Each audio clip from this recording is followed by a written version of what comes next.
rose from $27 to $1,849.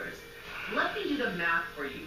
That's almost 70 times more. As expected, this price fluctuation impacts Americans. About 1 in 5 Americans reports that they have not filled a prescription or taken a reduced dose relative to what they were prescribed or skipped doses because of concerns about affording their medications. 1 in 8 American adults reported this year that they have reduced the amount that they spend on food in order to afford their medications. For a while, the pharmaceutical industry was able to avoid direct confrontation with Congress over prices because, like other sectors in the United States, Big Pharma lobbies, and it lobbies hard. Back in 2017, President Trump said this: "They contribute massive amounts of money to political people.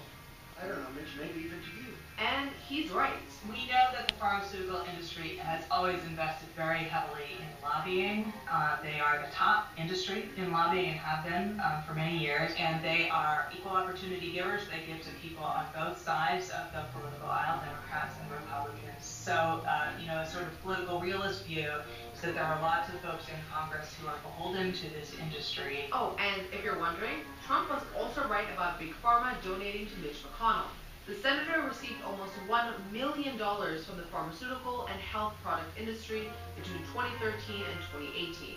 And as if the healthcare system wasn't complicated enough, there are other players involved in the drug pricing system.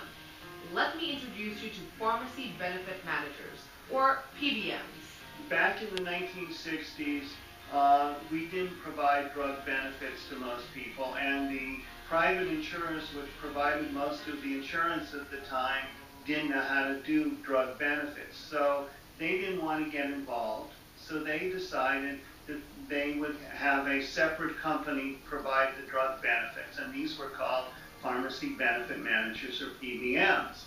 They were created to negotiate prices with the drug companies on behalf of the health insurers. Today, PBMs not only negotiate prescription drug prices for more than 266 million Americans, they also determine which medications are available to consumers. Their purpose is to reduce prescription drug costs for consumers, employers, and insurers. But it turns out there's very little transparency and a whole lot of confusion about how PBMs operate, which impacts the final price of a drug. Let me break it down for you. Insurance companies hire PBMs to negotiate prices with drug manufacturers. Now, the drug manufacturers pay what we call rebates to PBMs. Rebates are discounts pharma companies give PBMs on medication in exchange for getting priority placement on a formulary. This is a list of drugs that insurers agree to help cover. Manufacturers that offer bigger rebates for their drugs also tend to get better market access, so Americans are more likely to choose them. But are they really cheaper? This is where it gets really murky.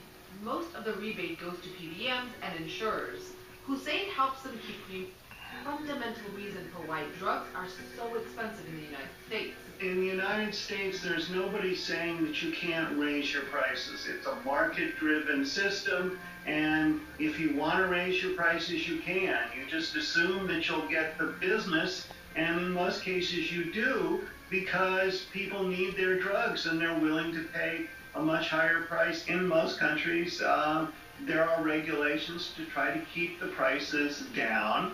In the United States, we don't have those same regulations. So this freedom that U.S. pharma companies have to dictate how much they want to charge has exactly the kind of consequence you think it would have. Prices can get out of control.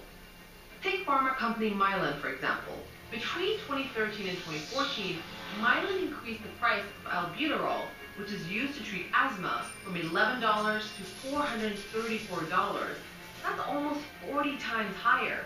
They also increased the price of a drug called doxycycline hyclate, which is prescribed to treat all kinds of infections.